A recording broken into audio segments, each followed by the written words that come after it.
आज 17/5/2023 के साकार बाबा के महावाक्य।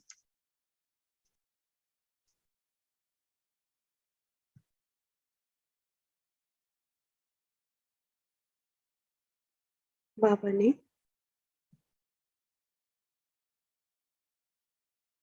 आज हम बच्चों को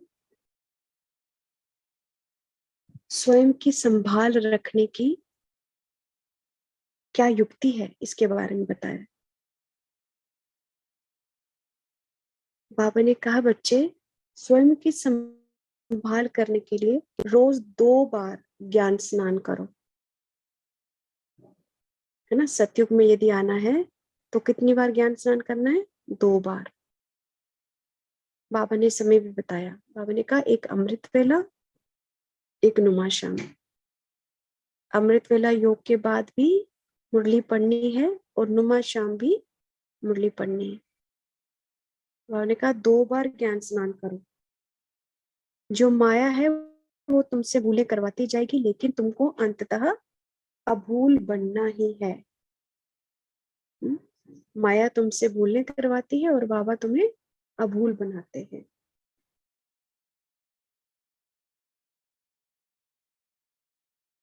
बाबा ने कहा, ये पक्का निश्चय करो कि मेरा तो एक शिव बाबा और दूसरा ना कोई, और पूरा पूरा बाबा पर बलि चढ़ो। वरना सब कुछ देखो, इसको गहराई से समझना है। बाबा हमें स्थूल से बाहर निकालने की कोशिश कर रहा है। सभी मॉडलियों का बेसिकली एक ही सार बनता है। बाबा हमारी स्थूल बुद्धि को सूक्ष्म बुद्धि बनाना चाहते है ना। स्थूल बुद्धि को सूक्ष्म और दिव्य बुद्धि बनाना चाहते हैं। हमारी बुद्धि में क्या भरना चाहते हैं बाबा? बाबा दिव्य नगरी के दृश्य, अपने दिव्य स्वरूप के दृश्य, सूक्ष्म वतन के दृश्य और मूल वतन के दृश्य, इनको अंकित करना चाहते हैं हमारी बुद्धि में बाबा। इसलिए बार बार वो हमें स्थूल से निकलने की प्रैक्टिस करवाते हैं। बाबा कहते हैं जहां तुम रह रहे हो वहां क्या बन जाओ? ट्रस्टी बनो। ट्रस्टी ट्रस्टी बना माना अभी हमारे संकल्प कहाँ व्यर्थ होते हैं, वेस्ट होते हैं। हमारा ध्यान कहाँ जाता जा रहा? ये संभालने में, वैसे वैसे, है ना। ये कर्म, घर के काम काज, है ना, ऑफिस के काम काज, आगे कार्य व्यवहार, जो व्यापार हम लोग करते हैं, इन सबके सबके विचार हमें चलते रहते हैं, जिससे आत्मा रूपी बैटरी धीरे धीरे धीरे धीरे ड्रेन होती जाती है। क्यों ड्रेन होती है? क्योंकि आत्मा जो है एक बैटरी की तरह है, और वो ऊर्जा उसकी सबसे ज्यादा ड्रेन होती है जब वो स्थूल में ज्यादा होती है। स्थूल माना देह और देह से जुड़ी हुई चीजों में होती है ना, तब उसकी बैटरी ज्यादा डिस्चार्ज होती है। और जैसे ही वो परमात्मा के चिंतन में या भगवान के दृश्यों को देखती है तो वो चार्ज होना शुरू हो जाती है बैटरी। अब हमें इसी बैटरी को पूरा चार्ज करना है ताकि हम अंतमति से गति कर पाए। बैठ करके भगवान की याद में शरीर छोड़ें जब बाहर त्राही त्राही हो रही हो, क्योंकि बाकी आत्मा को तो अंतमति सुगति करने का सौभाग्य प्राप्त नहीं होगा, जिनको ज्ञान नहीं पता चलेगा। और परमात्मा की ऊर्जा को जब हम खुद में भर लेंगे, तभी हमारी दृष्टि और वृत्ति से वो तड़पती हुई आत्मा भी ठंडी होंगी, उनको भी रास्ता मिलेगा, है ना। तो इसलिए बाबा हमें बार बार इसी की युक्तियां बता रहे हैं कि पहले पक्का निश्चय करना है कि मेरा तो एक शिव बाबा, दूसरा ना कोई। फिर बाप पर पूरा पूरा बलि चढ़ना है, अर्थात ट्रस्टी बनना है और बड़े प्यार से सेवा करनी है। सेंटर में रहने वाले भाई बहनों को भी बाबा बोलते हैं, मेरा सेंटर, मेरे जिज्ञासु, ये मेरा, मेरी सेवा, ये नहीं करना है। तो स्थूल ही है ना, वो भी अभी पीछे हम एक व्यक्त मुरली में पढ़ा था हमने, है ना। तो उसमें भी हमें इस तरह से डूबना नहीं। तो बाबा कहते हैं कि जो मैं तुम्हें राय देता हूं उस राय पर चलते जाना है। 2 बार ज्ञान स्नान करना है, एक बार अमृत वेला और एक बार नुमा शाम। बाबा कहते हैं इस ज्ञान में कोई गिरता है और फिर उठता है, फिर संभल जाते हैं, उठते गिरते बैठते संभलते जाते हैं। ठीक है, ये ज्ञान ही वास्तव में एक संजीवनी बूटी है ना। जैसे बाबा बोलते हैं, रामायण में बताया कि जो रावण है, रावण और राम की जब लड़ाई हो रही थी, तो लक्ष्मण जो है वो क्या हो गए, मूर्छित हो गए। फिर हनुमान को भेजा क्या लाने के लिए, संजीवनी बूटी लाने के लिए। तो फिर उससे फिर से दोबारा वो क्या हो गए, सुरजीत हो गए। तो वास्तव में किसका यादगार है ना, हमारा ही यादगार है। हम माया के कारण मूर्छित हो चुके हैं, और कोई भगवान को पहचानने वाला सच्चा बच्चा आकर के हमें क्या देता है, ये ज्ञान देता है, जिसकी वजह से हम फिर से सुरजीत होना शुरू हो जाते हैं। तो ये ज्ञान ही वास्तव में क्या है, बाबा बोलते हैं संजीवनी बूटी है ना? ज्ञान के सागर भगवान से मिली हुई ये संजीवनी बूटी है। बाबा कहते हैं ये ज्ञान गीता में आटे में लून मिसर है, क्योंकि वहां पर सबसे बड़ी गलती क्या की है, कृष्ण का नाम डाल दिया है, कृष्ण को गीता का भगवान बना दिया। तो वास्तव में कृष्ण गीता के भगवान नहीं है। गीता जो है उसका सच्चा ज्ञान मैं देता हूँ। कृष्ण का नाम डालने से क्या हुआ, सबका बुद्धि जो स्थूल में आ गया, देह में आ गया, देहदारी में आ गया, जिसकी वजह से चार्जिंग बंद हो गई, बैटरी चार्ज ही नहीं होती अब। क्योंकि बैटरी, आत्मा रूपी बैटरी को चार्ज करने का एक ही तरीका है, क्या है, परम धाम में परमात्मा बिंदी के साथ बुद्धि योग लगाना। लेकिन क्योंकि क्या हो रहा है, स्थूल में उसको खोज रहे हैं, इसलिए किसी की भी आत्मा रूपी बैटरी चार्ज नहीं हो रही है। तो बाबा कहते हैं यही सबसे बड़ी गलती है। लेकिन जब तुम आत्मा समझ करके मुझे याद करते हो, तो इस योग अग्नि से ही तुम पवित्र बनते हो, ना कि गंगा जल से। गंगा जल से पवित्र नहीं बनते, किससे पवित्र बनते हैं, जो मैं तुम्हें, मुझसे जब तुम योग लगाते हो। ठीक है, बाबा बोलते हैं आप आत्माएं सोचते हो कि शास्त्र अनादि है, बड़ी देर से बने हो। बाबा कहते हैं नहीं, शास्त्र अनादि नहीं है, ये ड्रामा अनादि है। शास्त्र तो आप कहाँ से लिखते हो, द्वापर युग से लिखते हो, लेकिन लोग समझते हैं शास्त्र अनादि है, पहले के हैं। बाबा कहते हैं ये शास्त्र अनादि नहीं है, ये ड्रामा अनादि है। ठीक है, लेकिन शास्त्रों का लिखना भी ड्रामा में नूंद है। बाबा कहते हैं कि सृष्टि ड्रामा अनुसार चलती रहती है, जैसे चले चलती रहती है। मेरा भी ड्रामा में पार्ट है, और ये पार्ट भी मेरा फिक्स है। मैं भी बंधन में बंधा हुआ, ड्रामा के बंधन में बंधा हुआ। मैंने जब आना है तभी आना है, मैं इसमें हेर फेर नहीं कर सकता, चेंज नहीं कर सकता।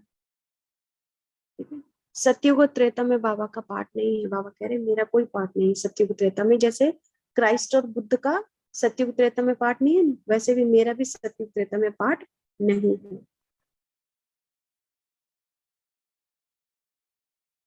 ठीक है, बाबा ने फिर हमें सचेत किया कि जो बच्चे पूरा पूरा पवित्र नहीं बनते, जो अधूरा पवित्र बनते हैं, उन्हें राज्य भी अधूरा मिलेगा।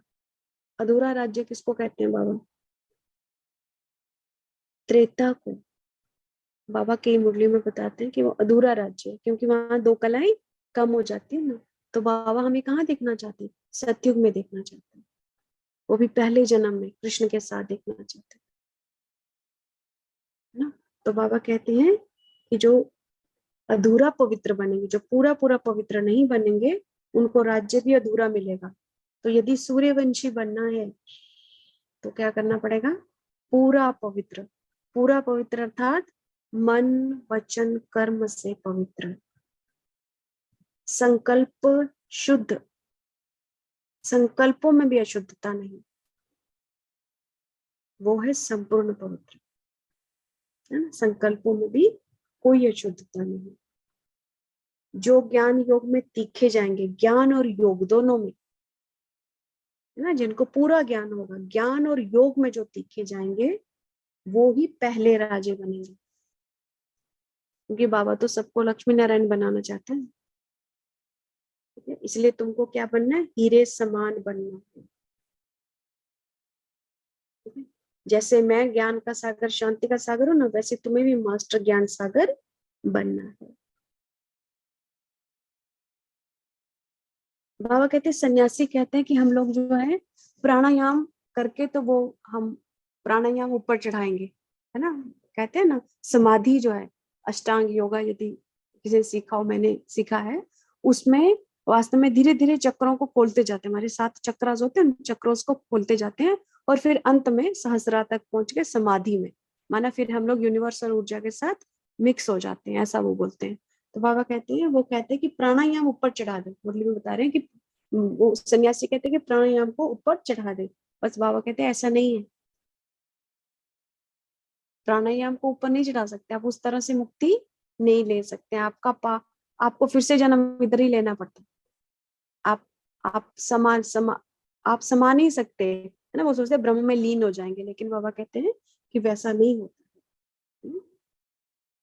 ठीक है, बाबा कहते हैं छोटी बच्चियां को भी बाबा बाबा रस्सी खींच लेते हैं, माना बाबा जब धरा पर अवतरित होते हैं तो वो दिव्य दृष्टि देते हैं, छोटी छोटी बच्चियों का भी ध्यान ऊपर लग जाता है ना, छोटी बच्चियों की भी बाबा रस्सी खींच लेते हैं, ध्यान ध्यान में चली जाती है छोटी बच्चियां। जब जब दादी हृदय मोहिनी ने ध्यान में जाना शुरू किया तो बहुत यंग एज थी उनकी, है ना। है ना, मुझे लगता है 18-19 साल की उम्र थी शायद उनकी, है ना। तो वो कहते हैं छोटी बच्चियों भी उनकी भी रस्सी में खींच लेता हूँ, वो ध्यान में चली जाती है। तो कहते हैं इसको कहते हैं ईश्वरीय वरदान। भक्ति में भी साक्षात्कार साक्षात्कार होता है। ये दिव्य दृष्टि देना केवल परमात्मा के सिवाय और किसी की ताकत नहीं है, और कहते हैं और कोई भी ये दिव्य दृष्टि दे नहीं सकता। तो जितने भी भक्त है उनके पास भगवान को आना पड़ता है। बाबा कहते हैं कभी कभी आपको ये माया गिराएगी, फिर आप उठेंगे, है ना, फिर आप गिरेंगे, फिर आप उठेंगे, लेकिन इस लड़ाई में अब ज्यादा देर तक लड़ाई नहीं करनी है। अब क्या करना है, अब आपने अपनी माया की सब जंजीरों से लिबरेट होना है, जिसके लिए बाबा आए हैं। जब योग टूटता है परमात्मा से तो मनसा वाचा कर्म ना भूले होती रहती है। परमात्मा से योग टूटता है तो क्या होता है, मनसा वाचा कर्म ना हम भूले करते रहते। तो बाबा कहते हैं आप क्या करना है, ये योग टूटने नहीं देना, है ना, सब परीक्षाएं पार करनी। ठीक है, इसी ज्ञान यज्ञ को राजस्व अश्वमेध यज्ञ कहते हैं। क्या मतलब है उसका, राजस्व अश्वमेध यज्ञ। तो बाबा ने आज उसका मीनिंग बताया। राजस्व माना विश्व की राजाई लेनी है, और अश्वमेध यानी कि अश्व माना घोड़ा, तो घोड़ा क्या है, हमारा रथ, ये शरीर। तो अपने शरीर को पूरा पूरा परमात्मा पर जो बलि चढ़ाते हैं उनको ही राजस्व मिलता है सतयुग में। जो अपने शरीर को पूरा पूरा परमात्मा पर बलि चढ़ाते हैं इस समय संगम पर, उनको ही सतयुग में राजस्व प्राप्त होता है। तो राजाई के लिए अपने रथ को शिवाओं पर बलि चढ़ाना, यानी कि बच्चा बनकर पूरी सेवा करनी है, ट्रस्टी बनकर पुरुषार्थ करना है। तो बाबा कहते फिर मेरी मदद भी मिलेगी। इसलिए पक्का निश्चय होना चाहिए कि मेरा तो एक शिव बाबा, दूसरा ना कोई। मौत सामने खड़ी है, सबको मरना ही है। ठीक है, तो बाबा कहते हैं कि सबकी मौत होनी है, बहुत विनाश में बहुत सारे गोले गिरेंगे, मकान टूट पड़ेंगे। ठीक है, इसलिए अपने बच्चों को भी कमाई कराओ। बाबा ने आज बोला कि अपने बच्चों को भी राजयोग सिखला करके कमाई कराओ, यही है सच्ची कमाई, है ना। जो करेगा सो पाएगा, ये समझने की बात है। इसमें परहेज बहुत चाहिए, बाबा ने कहा। इसलिए कोई भी अशुद्ध वस्तु आप खा नहीं सकते। बाबा कहते हैं, देखो आज बाबा ने सतयुग में सूर्यवंशी बनने के लिए एक और डायरेक्शन दी। पहली डायरेक्शन क्या दी कि हमें 2 बार ज्ञान स्नान करना है ना। दूसरी डायरेक्शन क्या दी, मेन डायरेक्शन, कि कोई भी अशुद्ध वस्तु खा नहीं सकते, कोई भी अशुद्ध वस्तु खा नहीं सकते। बाबा ने कहा कोई समझते है कि मछली खाना पाप नहीं है, लेकिन ये ऐसा नहीं है ना। कलकत्ता साइड में ब्राह्मणों को भी मछली खिलाते हैं, लेकिन बाबा कहते हैं ये नहीं है, ऐसा नहीं है, ये रस्म रिवाजी उल्टा हो गया। बाप कहते हैं बिल्कुल पवित्र बनना है, पहले ज्ञान चिता पर बैठना है। मनसा में कितने भी विकल्प चले, अभी बाबा ने क्या बोला, बाबा ने बोला मन में कितने भी आपके संकल्प विकल्प खराब चल रहे हो, लेकिन कर्म इंद्रियों से कर्म खराब नहीं होना चाहिए। कर्म इंद्रियों से विकर्म नहीं करना।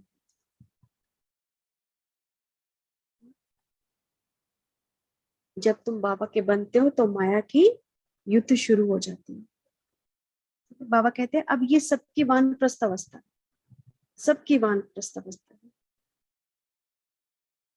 ठीक है, यदि हमसे कोई गलती हो जाती है, बाबा ने आज उसका तोड़ भी बताया कि यदि हमसे कोई गलती हो जाती है इस जन्म में, तो बाबा को लिख करके दे देना कि धर्मराज शिव बाबा इस जन्म में मैंने ये पाप किए, तो आधा माफ हो जाता है। बाबा कहते हैं फिर आधा माफ हो जाता है, ये भी लॉ है।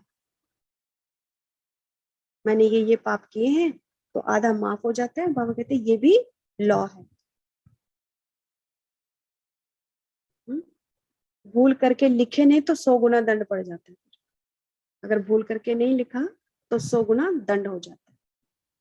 इसलिए बच्चों के लिए बहुत परहेज है, और धीरे धीरे ज्ञान सीखते सीखते आखिर में अभूल जरूर बनना है कि कोई भी गलती ना।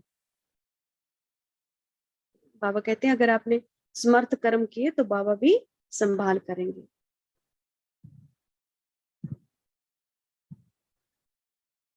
ठीक है, बाबा कहते हैं इसलिए मंजिल बहुत ऊंची है, इसलिए कहा जाता है चढ़े तो चाके वैकुंठ रस, गिरे तो चकनाचूर। इसलिए अगर कुछ गलती की तो नीचे गिर जाएंगे और फिर प्रजा में आएंगे।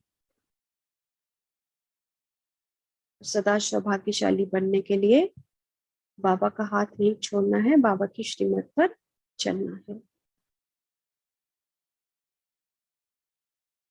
बाबा ने ज्ञान स्नान 2 बार करने के लिए फिर से डायरेक्शन दिया, और बाबा ने कहा एक बारी 1 घंटा पढ़कर फिर दूसरी बारी मुरली को रिवाइज करना। बड़े बड़े सेंटर्स में ऐसा होता है, सुबह पढ़ लिया फिर रात को वो रिवाइज करते हैं मुरली, धारणा करनी और करानी। बाबा कहते हैं बच्चों को, स्त्री को भी सच्ची कमाई करानी है, घर में सबको बताना है कि परमात्मा आया हुआ है और सच्ची कमाई करानी है। ठीक है, कहते कोई बीमार है यदि, उसको भी ज्ञान सुनाओ ताकि ज्ञान अमृत सुनते सुनते प्राण तन से निकले। ठीक है, ज्ञान बहुत सहज है, बाबा कहते हैं। ठीक है, तो बाबा कहते हैं सभी आत्माएं कहाँ रहती है, परम धाम में रहती है, फिर अपने आप ऊपर से नीचे उतरती रहती है, नंबरवार वहां से आती रहती है। कोई को भेजते नहीं है बाबा, किसी को ऊपर से भेजते नहीं है, अपने आप ऊपर से उतरती रहती है। ऑटोमेटिकली ड्रामा चलता रहता है, अपने अपने धर्म पर धर्म स्थापक आने ही है। ठीक है, फिर ब्रह्मा मुख वंशावली से हम ब्राह्मण भी ऐसे ही रचे जाएंगे जैसे कल पहले रचे गए थे। तो इस तरह से बाबा कहते हैं कि ये ड्रामा अपने आप चलता है ना। तो अभी हम परमात्मा को जान करके उनके बनते हैं, है ना। और इसी को कहा जाता है सच्चा आस्तिक, है ना। मनुष्य तो ना रचता को जानते, ना रचना के आदि मध्य अंत को जानते, इसलिए वो नास्तिक हैं सभी। जो इस समय परमात्मा को, सत्य परमात्मा को पहचानते हैं, उनके अवतरण को पहचानते हैं, है ना, उनके सच्चे स्वरूप को पहचानते हैं, वही है सच्चे आस्तिक। बाकी सब कौन है, नास्तिक। ठीक है, तो बाबा कहते हैं मैं तुम्हारा खुदा दोस्त हूँ।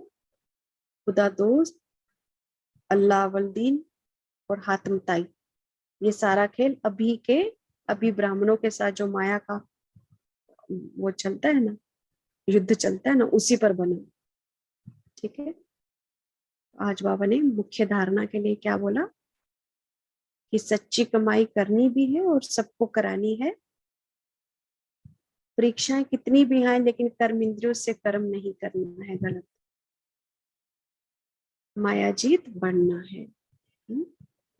देवता बनने के लिए पूरी पूरी परहेज रखनी है खान पान की, कोई भी अशुद्ध वस्तु नहीं खानी, और 2 बार ज्ञान स्नान जरूर करना। ये सूर्यवंशी बनने के लिए डायरेक्शन है। 2 बार ज्ञान स्नान करना है, अशुद्ध वस्तु नहीं खानी है कोई भी। ठीक है, सच्ची कमाई खुद भी करनी है, औरों को भी करानी है, और जितनी भी परीक्षाएं आए लेकिन कर्म इंद्रियों से कर्म खराब नहीं करना। ठीक है? आज बाबा ने कहा है वरदान में कि एक पर भरोसा रखना, परमात्मा पर भरोसा रखना है बस, ना, और उसको सच्ची लगन से याद करते रहना, तो सफलता मिलती रहेगी। सभी विघ्न सहज ही पार होते जाएंगे। ठीक है, सर्वशक्तिमान बाप है, उस पर पूरा भरोसा रखना है। उस पर भरोसा रखेंगे तो छोटी छोटी बातें ऐसे समाप्त हो जाएंगी जैसे कुछ था ही नहीं। असंभव भी संभव हो जाएगा। और कोई मुसीबत जो होगी वो कैसे निकलेगी, जैसे मक्खन से बाल समान। ऐसे आज का स्लोगन में बाबा कह रहे हैं, पवित्रता की झलक होनी चाहिए नयनों में और मुख पर पवित्रता की मुस्कुराहट। यही है श्रेष्ठ पर्सनालिटी ना, नयनों में पवित्रता की झलक हो और मुख पर पवित्रता की मुस्कुराहट हो, इसी को कहते हैं श्रेष्ठ पर्सनालिटी। अच्छा, ओम शांति। अभी हम सीधे बैठेंगे सभी और अपनी पीठ को सीधा रखेंगे। ठीक है, बाबा से मिलन मनाएंगे।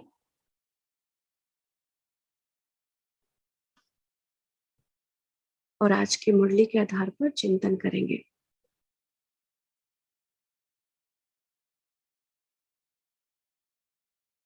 मैं एक पवित्र आत्मा हूं।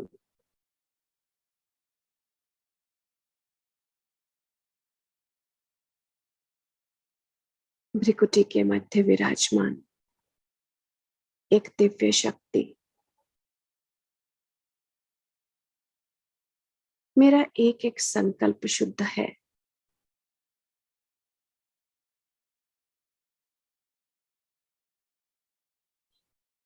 मैं इस 5 तत्वों से बने हुए शरीर की मालिक दिव्य पवित्र आत्मा हूं।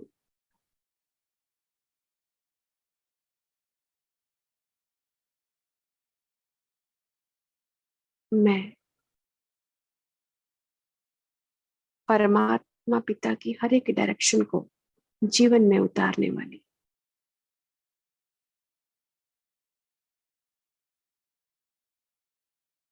बाबा की आज्ञाकारी आत्मा हूं।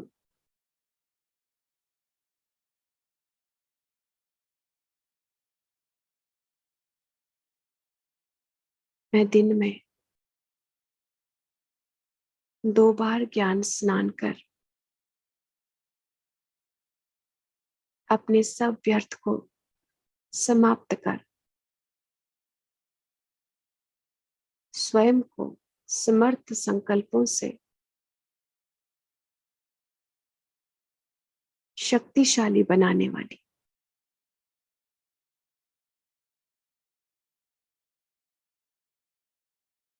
प्रभु की प्यारी आत्मा हूं।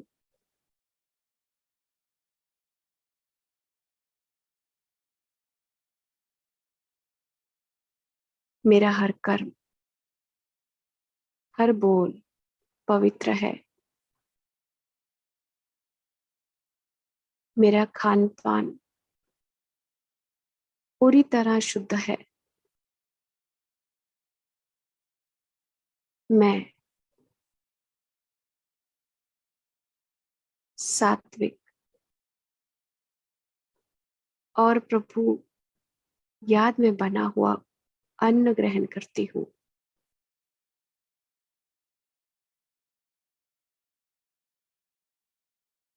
मैं अपने चाल चलन से, अपनी पवित्रता से, अपनी रूहानियत से सबको परमात्मा का परिचय देती हूँ और सबको परमात्मा मार्ग की ओर आकर्षित करती हूँ।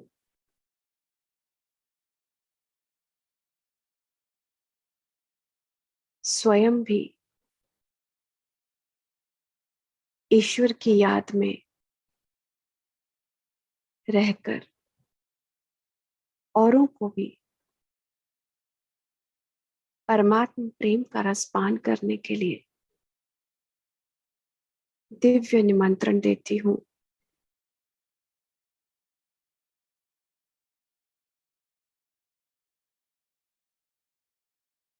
मैं आत्मा हर अपवित्र संकल्प से उपराम हूँ।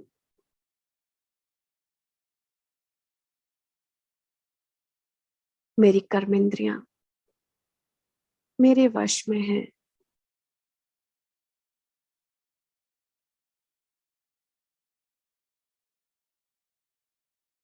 अब मैं आत्मा वानप्रस्थ अवस्था में हूं, इसलिए मैं अब हर प्रकार के इंद्रियों के भोग से उपराम हूं।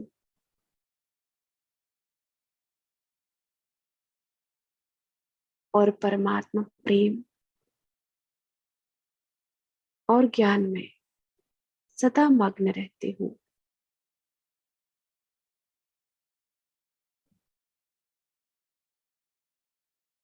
मैं आत्मा अपने इस शरीर रूपी अश्व को परमात्मा सेवा में समर्पित कर अपना पल पल सफल करती हूँ।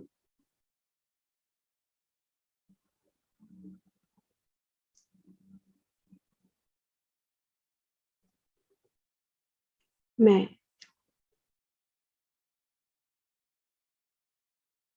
परमात्मा पिता की अनन्य संतान हूँ।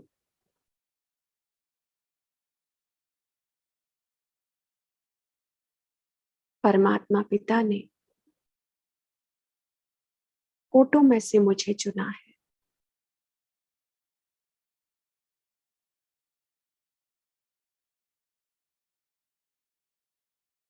मेरी बुद्धि सदा दिव्य दृश्यों में मग्न रहती है।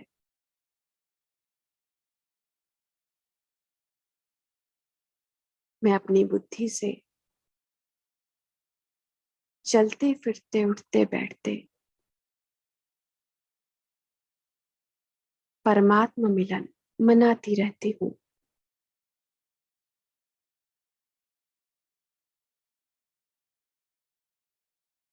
मैं राजयोगी आत्मा हूँ।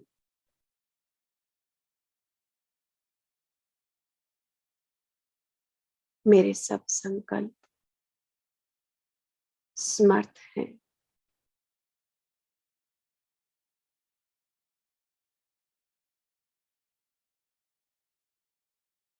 मैं परमात्मा सेवा में सदा तत्पर रहने वाली,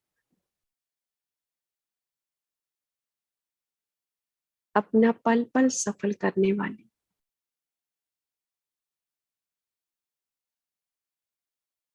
श्रेष्ठ ब्राह्मण आत्मा हूँ।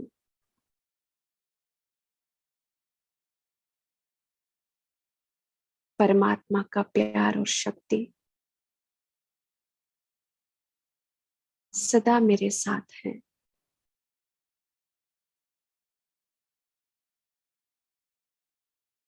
मैं अपनी छोटी से छोटी भूल को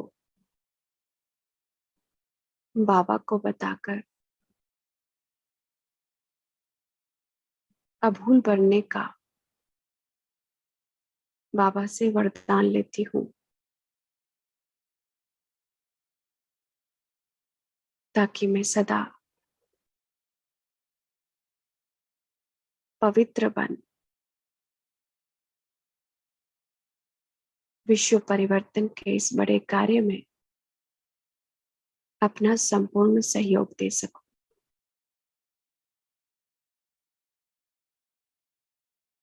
बाप दादा का